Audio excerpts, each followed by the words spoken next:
Boa tarde, pessoal. Tudo bem com vocês? Hoje nós iremos continuar o capítulo 10 de filosofia que nós já estávamos falando na semana passada, tá? A gente leu um pouquinho sobre a problematização, mas eu vou abrir aqui os slides para discutir um pouquinho sobre as coisas que estão escritas ali na parte de investigação, tá? Eu sei que eu falei sobre ele, mas eu vou recapitular com vocês. E aí depois a gente vai seguindo, tudo bem? Então, aqui na página 49 está escrito: dialogar é uma característica própria do ser humano. Então, é fundamental que nós possamos dialogar para poder melhorar os pensamentos, para poder crescer, para aprender, para desenvolver coisas novas. A gente precisa dessa comunicação, dessa troca de ideia, troca de comunicação, né, entre pessoas diferentes. Nem sempre a gente pensa igual. Se a gente pensa todo mundo igual, ninguém ia sair do lugar. Todo mundo ia ficar exatamente igual, entendeu? E a gente já falou que essa ideia de igualdade, de normalidade, é um conceito um pouco esquisito na filosofia, né? Porque a gente não acredita muito nisso. Todos somos diferentes. Então, se a gente padronizar todo mundo, nada muda, tá? Uma capacidade de se dirigir ao outro por meio da linguagem permite a troca e a formação de ideias, como a gente falou, né?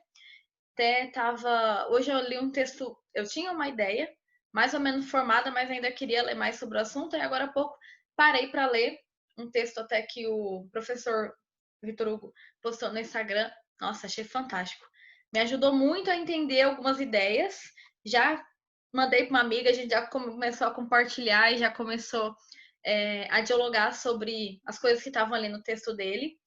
E completar as ideias uma da outra, né, para formar pensamentos. Então é fundamental, né, que você tenha possibilidades de troca de informação, tá? É a diferença entre ideias que enriquece. Então é basicamente essa troca de ideias, né, por meio do diálogo, é que é assim que as pessoas crescem, é assim que as pessoas que a gente tem uma bagagem maior, porque às vezes a gente só tem a experiência de nós mesmos. Imagina vocês, se vocês só soubessem o que vocês aprenderam com a vida, não na escola. Pode ser com a família, com os amigos, ó. Vocês saberiam muita coisa? Saberiam, né? Mas vocês saberiam tudo o que vocês sabem hoje? Ou a escola ensina muito para vocês que outros ambientes vocês não teriam? Não só por uma questão de formal, tá? O informal também ensina. Então, nem tudo é matéria, é conteúdo, mas às vezes são pensamentos, diálogos, trocas de ideias com colegas. Tá fazendo sentido para vocês?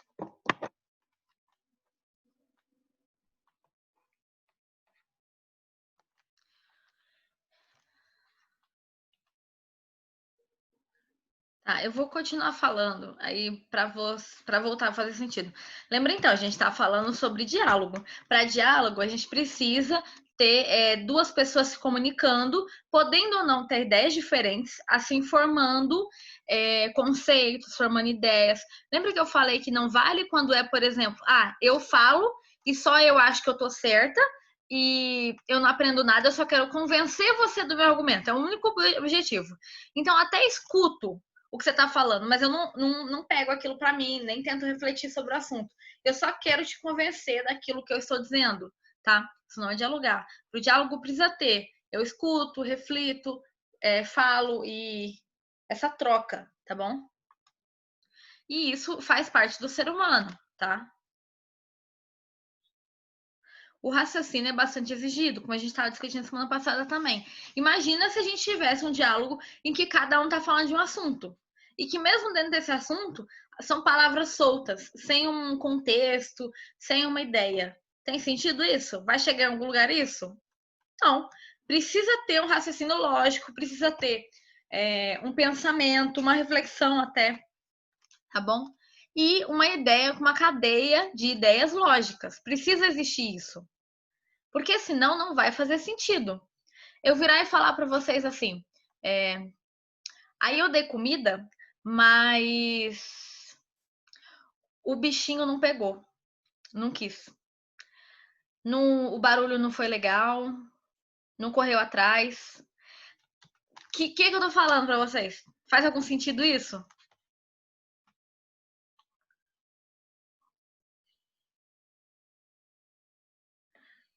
Isso, diálogo, você fala próprio com você mesmo. Não, não vale. Tem que ser você com outra pessoa. A gente falou isso na primeira aula. Sobre diálogo. É a primeira coisa que está escrito ali no texto. Precisa ser você com outra pessoa, pelo menos mais uma. E aí você pode ter um discurso maior, né? Exatamente. Se for um diálogo com você mesmo, é um monólogo. O diálogo com você mesmo não existe. Então você pode ficar falando sozinho, isso é um monólogo. Não faz sentido nenhum. Mas, por exemplo, aquela fala que eu estava dizendo. E se eu explicar para vocês que eu estava falando que a minha cachorra não gosta de mim e que eu estou tentando fazer de tudo para fazer ela ir para casinha. Então eu dei comida para ela, para ver se ela gosta um pouco mais de mim. Eu comprei um brinquedo, mas ela não gostou do barulho dele. Agora não faz sentido? Eu expliquei o contexto. É uma cadeia de ideias. Não joguei palavras, mesmo que represente alguma coisa. Tinha palavras soltas. Faz toda a diferença, entendeu? Tô contando um fato real aí que eu passo a minha manhã inteira tentando resolver. Para existir o discurso, deve ser selecionadas as ideias e os argumentos mais adequados ao contexto, tá? Então, por exemplo, se a gente está aqui discutindo, digamos que a gente vai falar sobre a Terra plana, né? Que a gente estava falando na semana passada. Eu não acredito em Terra plana e você acredita. Vamos dar um exemplo assim. E aí, você quer me convencer, eu quero te convencer. Isso não é diálogo. Então, a gente vai tentar realmente dialogar. Em que um fala suas ideias, outro fala suas ideias de volta. Eu vou ter... Existem muitos programas de diálogo de pensamentos completamente diferentes no YouTube. Eu vou ver se eu acho o nome para vocês de algum deles que seja interessante.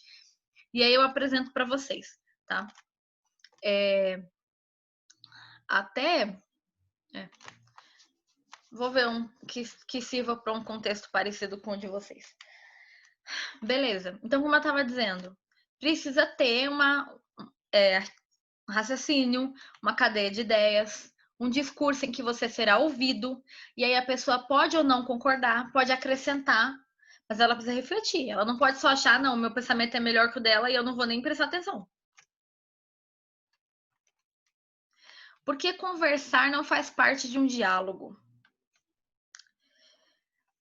Pode fazer. Depende do tipo de conversa, talvez. Aí a gente pode ir por linhas diferentes também, né, na filosofia.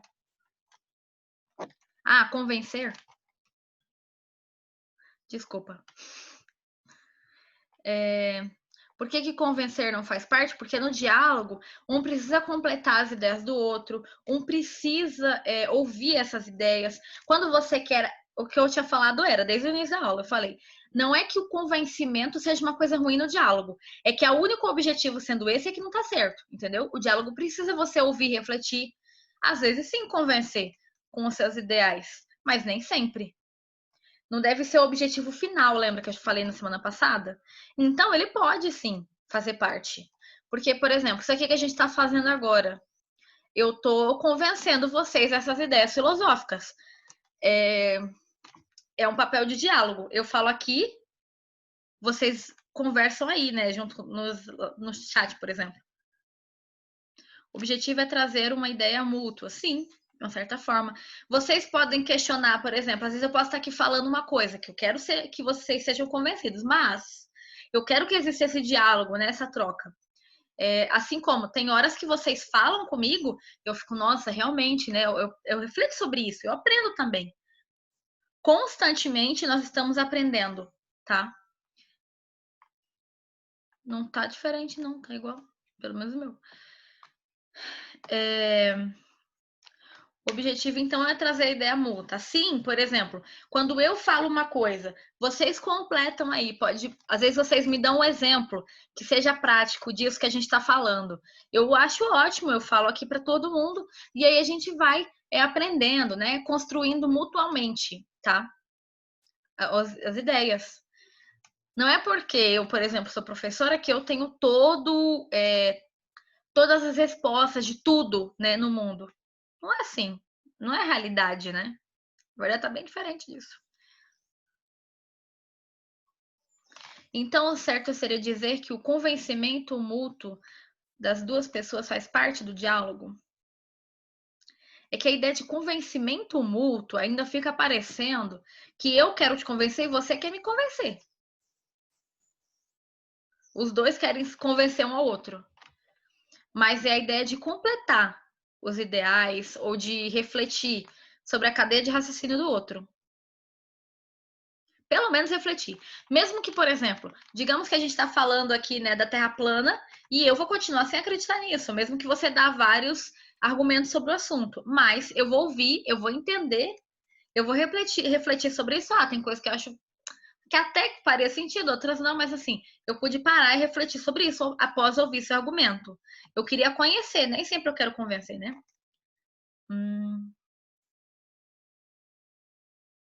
Então os dois dialogam para ver quem é convencido primeiro. Então, é isso que eu estou dizendo, não necessariamente, normalmente não. O diálogo precisa ser um ponto de reflexão para que nós possamos completar ideias.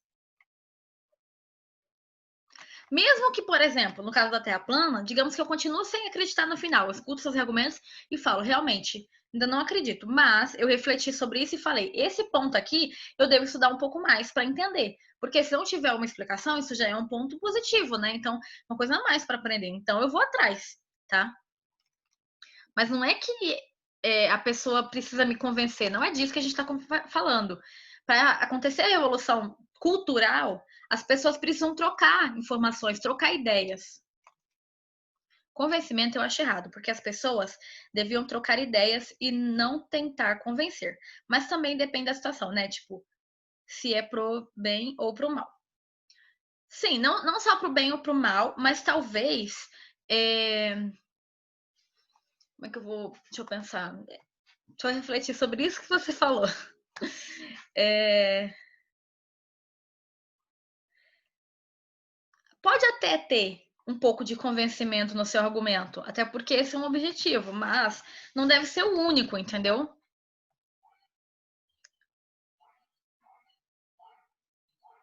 Nesse momento estamos dialogando e convencendo um ao outro de que nossas ideias estão erradas ou incompletas. Então, o que é completude, né? Complicado isso aí, mas sim, constantemente nós iremos aprender um com o outro. Mesmo que, por exemplo, mesmo que eu tenha estudado, mesmo que eu saiba bastante coisa, às vezes vocês veem, por exemplo, esse argumento anterior aqui, do convencimento, eu vou ter que refletir um pouco sobre isso para chegar numa conclusão. E às vezes vocês fazem isso comigo e vice-versa. É por meio do diálogo, tá? Eu espero que eu também compartilhe ideias com vocês em que a gente possa ir trocando. Que vocês reflitam essas ideias.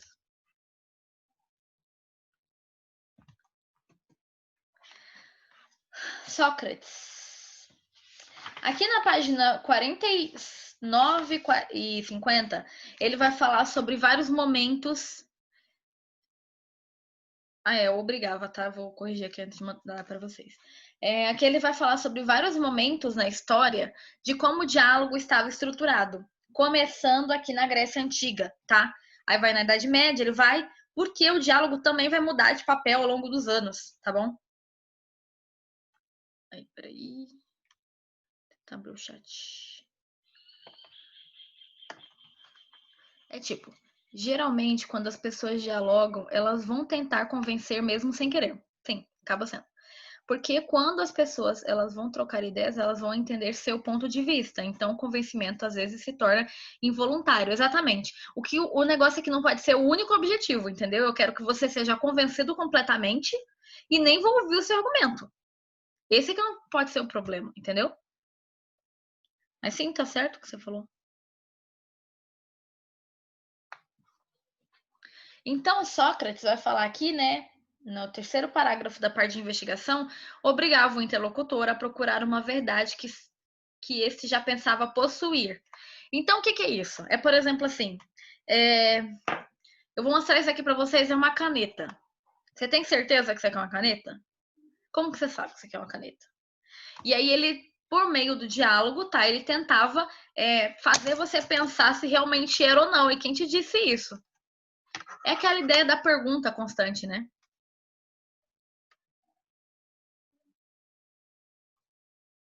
Tem gente desenhando mesmo. Obrigada, eu não tinha reparado. Deixa eu apagar aqui.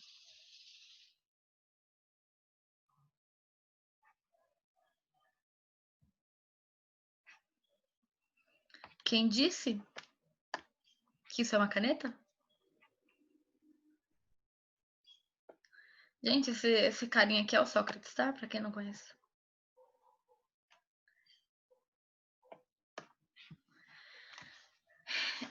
Então, ele queria que as pessoas questionassem tudo. A opinião, a verdade, do particular para o universal. Então, ele ia criando ideias. Se eu não tenho certeza que isso é uma caneta, logo não é uma caneta. Afinal, ninguém sabe tudo.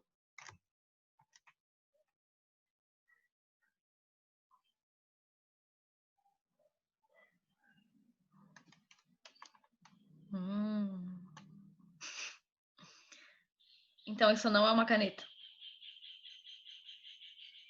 E aí ele vai questionar exatamente as verdades que a gente tem. Geralmente as pessoas vão na lógica, né? Pior que não, mas a gente gostaria que fosse. Da opinião à verdade. Então, por exemplo, algo que. Eu acho.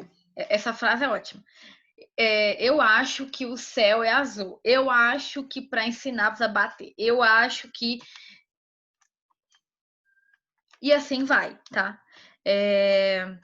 A questão do eu acho, da minha opinião, para o que realmente é verdade, o que a ciência já comprovou, o que nós podemos estudar ao longo dos anos, que a gente pode analisar, tá? Quando a gente fala de ciência, de novo, não estamos falando só das ciências biológicas, que é, por exemplo, a professora Camila faz, tá? Eu, por exemplo, ensino ciências humanas. Então, são áreas diferentes da ciência. Mas o que torna algo científico? É quando você. Olha, eu ensinando coisa do mestrado, mas é uma coisa que não é tão difícil. É quando você observa um objeto ou um fato, você analisa, você consegue analisar todos os âmbitos dele, o método que foi desenvolvido, quem são as pessoas ou quem são os envolvidos, como que foi feito, tem a ver com cor, com tipo. Isso é o método, né? Então ele vai analisar o método e pode ser reproduzido. Se puder ser reproduzido com o mesmo resultado, isso é ciência. Isso é científico, né? Pelo menos hoje em dia. A ciência já mudou também o conceito, mas hoje em dia é isso. Entenderam até aqui? Então, para ser científico, precisa ser algo, ter algo, alguém, enfim, ou um fato, em que alguém vai analisar. Essa pessoa vai analisar o método, então o tipo, quantas pessoas, por exemplo, eu quero quero estudar sobre um grupo de jovens entre 7 a 15 anos de Campo Grande. Então eu posso ver, tem homem, tem mulher, tem baixo, tem alto, tem, entendeu? Eu posso analisar todos os âmbitos que estão envolvidos. Eu chego num resultado, eu tenho que replicar, se chegar no mesmo resultado, que isso refaz, né? Dá para refazer, isso é ciência. Se é uma caneta, não temos como saber. Quando nos perguntam, tem certeza? Refletimos e pensamos, faz sentido. Então não é uma caneta. Logo perguntamos o que é então. Ao ouvir a resposta boa, convencemos de que provavelmente pode ser uma caneta. A ideia é de que algo pode ser muitas coisas e pode ter significados infinitos. Exatamente. Digamos então que agora eu vou ensinar para vocês que apesar de vocês acharem que isso aqui é uma caneta, não é. É um plástico que retém tinta. De fato, ele faz isso também, entendeu? E aí não estaria tão errado. Caneta pode ser o nome que alguém deu, mas não precisa ser sempre isso. Então, como ele disse aqui, múltiplos significados. Não, uma caneta, mas pode ser. As pessoas dificilmente tentam contrariar, desculpa, o que para ela já foi ensinado. E por isso, mostrar a verdade é bem difícil, porque ela já tem pensamento formado. Exatamente, muito bem pensado. Acaba que a sua ideia é difícil de combater, porque aquela ideia do eu acho tá acima da ciência até muitas vezes, tá? Pode ser lápis, que uma caneta e uma caneta um lápis. Lá vem a pergunta: tem certeza que isso não é uma caneta, professora? É um canudo com tinta dentro. Se tiramos a tinta e os negócios de escrever, vira um canudo. Sim. E se a gente tirar as coisas de dentro aqui, ó, por exemplo, já não é mais uma caneta, não tem a mesma função que a gente diz que teria uma caneta. Eu, por exemplo, já usei um negócio desse para inflar balão. Esse de gazélio virou um canudo para inflar balão. Assim, a gente ainda pode ressignificar, né, as coisas. Quem disse que um plástico ou canudo que retém tinta? Ok, vocês entenderam a ideia de questionar as verdades conhecidas, do particular para o universal. E aí você pode questionar as suas verdades e todas as verdades do mundo, tá? Se a pessoa acha que aquilo ali é algo possível, é a única coisa, então você pode ampliar. O diálogo é o caminho para a filosofia. Então a filosofia ela vai pensar, ok, você acredita nessas coisas por quê? Quais são as suas comprovações com base nisso? E aí ela vai. Tem coisas que a gente tem resposta, assim. Na filosofia não é que você não tem resposta de nada, mas é que a maioria das coisas são questionáveis, tá? Então não é real. Aí a gente vai questionar em filosofia a ideia de realidade. O que é real? O que a gente vê ou o que a gente sente? Uma pessoa cega e surda, então, por exemplo, não tem realidade?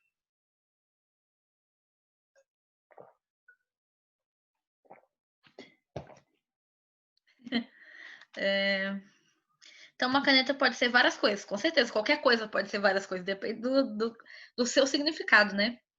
Então, não é real. Mas quem disse que plástico, hein? Tipo o Bombril, que vira o negócio de colocar na antena para pegar na TV. A senhora tem um exemplo de resposta da filosofia? Se nada é verdade. Não, eu não sei se a filosofia questiona, toda a filosofia questiona o conceito de que nada é verdade. Não, na verdade, isso não é exatamente certo. Depende da linha filosófica, tá? Por exemplo, se você pegar uma linha mais teológica, como Santo Agostinho, que era um filósofo católico, ele vai entender que a verdade está em Cristo, em Deus. Então, para ele, sim, existem respostas para as coisas. E que o amor, a caridade, isso podem trazer respostas para algumas coisas.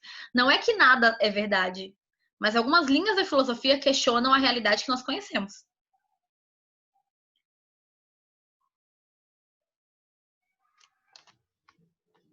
Se for assim, nada tem resposta e que o questionamento é a única coisa verdadeira. Como eu disse, depende da linha da filosofia, tá? A gente está, por exemplo, aqui, vocês estão questionando bastante, porque é uma linha filosófica clássica. Não foi sempre assim, tá? A grega era desse jeito que vocês estão falando. Questione todas as coisas, de onde eu vim, para onde eu vou. Eles tinham tempo, né, de ficar questionando. Será que a Terra é quadrada? Na Grécia todos podiam dialogar, aí a gente vai falar, né? Ah, tá. O diálogo é um caminho para a filosofia, tá? Na Grécia nem todos podiam dialogar, até porque só os cidadãos poderiam. Então, mesmo nesse espaço, né, que era um espaço bom de diálogo, os cidadãos eram só homens mais velhos, então mulheres, crianças não tinham direito, né, à pergunta, à troca de informações, tá? Crescimento pessoal. Aí nós vamos ter, por exemplo, o período medieval, em que a filosofia também foi muito importante. E ela não tinha a ideia de que você deve questionar toda a verdade, como a gente estava falando até agora. Ela tinha a ideia, por exemplo, São Tomás de Aquino é um outro filósofo desse período que vai dar uma ideia de teocêntrico, né? Então, Deus está no centro. Idade Média, isso é o ápice, né, da Idade Média, sempre Deus no centro, por isso o Theo. Diálogo nesse momento foi consequência da busca de Deus. Então, eles não vão questionar todas as coisas também. Vão questionar muito mais coisas ligadas a como eu devo viver como ser humano, como eu devo me comportar com o meu próximo. Então, vão ser coisas mais voltadas para que Deus seja a resposta de alguma forma, tudo bem? Tanto que tem uma menina uma vez que respondendo a minha prova, a gente estava estudando Idade Média, e aí ela, enfim, não vou falar como que era a questão, mas aí ela respondeu, porque Deus quis. E na verdade, não estava tão errado para a filosofia da época. Isso era uma resposta aceitável, tá? Quando a gente falou, por exemplo, do antropocentrismo, aí vai mudar. Vai mudar muito a relação, tá bom? Gente, estuda São Tomás de Aquino, estuda Santo Agostinho. Santo Agostinho é fantástico o jeito que ele vai colocando os questionamentos. Não estamos mais vivendo na Idade Média, então essa resposta não vai ser aceita, viu? Renascimento, a gente falou. No lugar de Deus, diálogo volta a ser o homem no centro das questões políticas. Acabei de falar, para quem está dizendo aí, vou colocar isso nas provas, não vivemos na Idade Média, isso não é mais aceito pela filosofia. Quer dizer, a filosofia contemporânea, né? E outras provas, por exemplo, que não seja a minha, não vai fazer sentido para os outros professores. E ainda assim, estou falando só de filosofia. Filosofia também tem a ver com história. Sim, porque a história foi com... a filosofia é consequência de um pensamento histórico da época. Como a gente falou, Idade Média, período extremamente católico. Então, até as respostas vão ser muito ligadas, né, à necessidade que eles tinham na época. E a gente vai falar no Renascimento. Sim, dou aula de matérias interligadas. E esse renascimento, então, vai questionar muito mais ligado ao homem. Então, o homem volta, né, a ser o centro. Quais vão ser as questões mais voltadas assim no renascimento? Questões políticas, sociais e artísticas. Então, o que deve ser representado? O que foi errado na Idade Média que eles queriam retomar? Ou pelo menos arrumar, tá bom? Então, eles vão questionar a ideia de liberdade, de igualdade. A gente vai discutir sobre isso em história também. Tá? Essas ideias, né, do Renascimento a gente já estudou. A ideia da razão, do antropocentrismo. Então, vão ser questões mais ligadas para esse tipo de resposta. E aí nós temos o iluminismo, tá? Aqui como áreas diferentes, porque meio que mudou algumas coisinhas, tá bom? Entre os ideais do Renascimento. O diálogo sobre a liberdade e a igualdade. Vou colocar o A aqui. Gente, liberdade e igualdade. Ideia de iluminista, tá? Iluminismo querendo, né, a idade das luzes, em que os homens tinham resposta tanto quanto a igreja. Então, eles vão mudar esse pensamento, certo? Então, eles vão querer que as pessoas também tenham mais igualdade, liberdade. Isso vai direcionar bastante para os pensamentos da época. E aí nós temos também a liberdade democrática, em que as pessoas vão poder democraticamente, né, conversar, vão poder dialogar, vão poder aprender, em que não é apenas de cima para baixo, não é só o rei absolutista que vai ter todas as respostas, ou não é só a igreja que vai ter todas as respostas, a igreja católica, né? Outras pessoas também vão ter. E nesse contexto, o Diderot, o Montesquieu e o Voltaire vão ser os maiores pensadores iluministas da época. Lembrando que, por exemplo, o Voltaire ainda assim era católico, tá? Ele era um período de transição. Então ele vai ter coisas que ele vai acreditar como um bom católico, que é a resposta, tá bom? Apesar dele ser iluminista.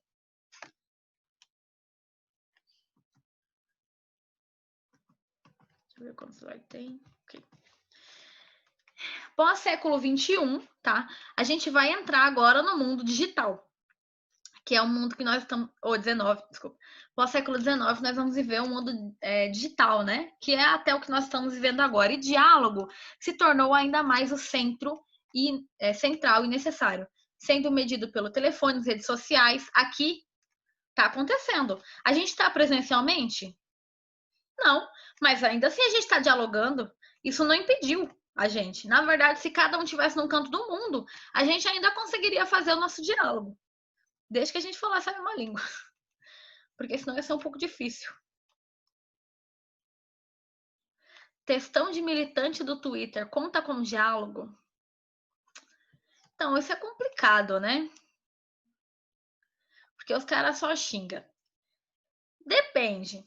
Ele tá aberto para conversar, para entender o seu argumento também? Ou ele só quer discutir? E ainda assim, é muito relativo do contexto também. Ainda mais que agora essas pessoas só quer contrariar a ideia, então não é diálogo. Aí a gente pensa, por exemplo, Se você também está aberto, né, para ouvir o diálogo do outro ou o pensamento do outro, né, para existir essa troca. E pós redes sociais, o diálogo ficou um pouco diferente. Lembra que para ter diálogo precisa ter argumentos, precisam ter pensamentos críticos, e hoje em dia a gente precisava ter pouco de ciência também, mas a maioria só fala do eu acho, que desde a Grécia Antiga não era mais um fato, né? Não era mais algo que valia como resposta, como argumento. Mesmo aqueles que colocam uma linha de pensamento, e a maioria não é, né, nas redes sociais, só quer arrumar confusão, então, não sei, depende do diálogo. Tem coisa que não adianta, tem coisa que adianta, tem coisa que é, tem coisa que não é. Depende da pessoa também. Imagine a humanidade sem o diálogo. Como vocês acham que a gente estaria, gente?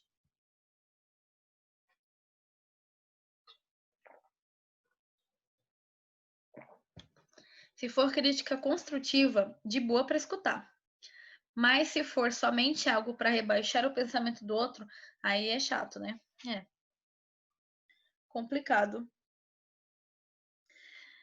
É igual animais, literalmente, exatamente. Porque os animais, por exemplo, não têm um diálogo, né? Não tem comunicação. Então, eles basicamente agem pelo instinto. É uma forma da gente. Estaremos nas cavernas? Talvez. Porque ainda assim eles tinham uma forma de dialogar, né? Mesmo que seja por meio da pintura. E eles tinham alguns sons, né? O diálogo é um dos principais processos para a construção do conhecimento e convivência social. Gente, 4 minutos para acabar. Coloca aí no chat o nome de vocês, já tá esquecendo. Sem comunicação, não se poderia compreender o mundo e estabelecer relações. Imagina se no Brasil, por exemplo, cada um de nós falasse uma língua. Ia dar para entender alguma coisa? Ia dar para evoluir alguma coisa? Então precisa, né, dessa comunicação para troca de diálogo, senão não adianta, né? O diálogo aproxima as pessoas.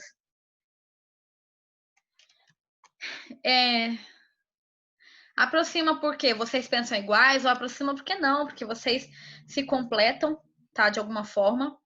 Ou porque você aprende mais com essa outra pessoa. Na página 51, nós temos um pouquinho de Voltaire, tá? Eu queria voltar depois na diálogo sobre a retórica. Se a gente não conseguir ler, que eu acho que não vai dar tempo pelo tempo, leiam para a próxima aula ele, tá? Que é aquele discurso que está na página 50, entre Sócrates e Fedro, que era um seguidor de Sócrates, né? Voltaire, representante do iluminismo, agitador cultural, então ele já tinha essa ideia iluminista, tá? Cândido é o nome do personagem de um dos livros dele, que é o nome do próprio livro também. Jovem gênio que percorre as diversas etapas de sua vida, descobrindo o mundo estranho e perturbador de sua época. Então, pós-Idade Média, ele achava que tudo era perfeito, bem ingênuo, que as coisas estavam boas, e aí ele vai percorrer o mundo, ele vai descobrindo que existe fome, existe guerra, existem essas missões jesuíticas massacrando pessoas. Então, ele vai observar que o mundo não é tão perfeito quanto ele imaginava. Então, ele vai começar a se questionar, tá bom? E ele vai fazer isso porque ele queria induzir o leitor para um processo, né, um percurso crítico, em que as coisas que a gente entende como certas às vezes não são, tá? Que desafia os exageros do otimismo ou pessimismo. Então, ele é no início ultra otimista e aí ele vai encaminhando para uma linha mais pessimista. Então, nada é bom, nada dá certo, tá? Mas isso vai mudar com o tempo, tá bom? Quem tiver a ler, oportunidade de ler o Cândido, acho que é um livro interessante. Eu tô tentando comprar o meu, mas essa pandemia tá difícil. Suelen, Mariana, Fabiano, Fernandes, Daniel, Abreu. Alguém que não colocou o nome no chat? Tô vendo uma pessoa aí, pois.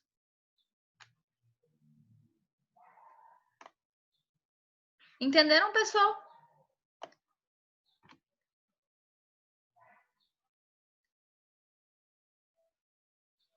Me explica por que a galera sai antes, não sei. Às vezes é a internet. Eu acho que tem gente que não tá escutando o que eu tô falando, porque eu peço a chamada, a pessoa não entra, não escreve, então acho que ela não tá me ouvindo. Vocês entenderam até aqui?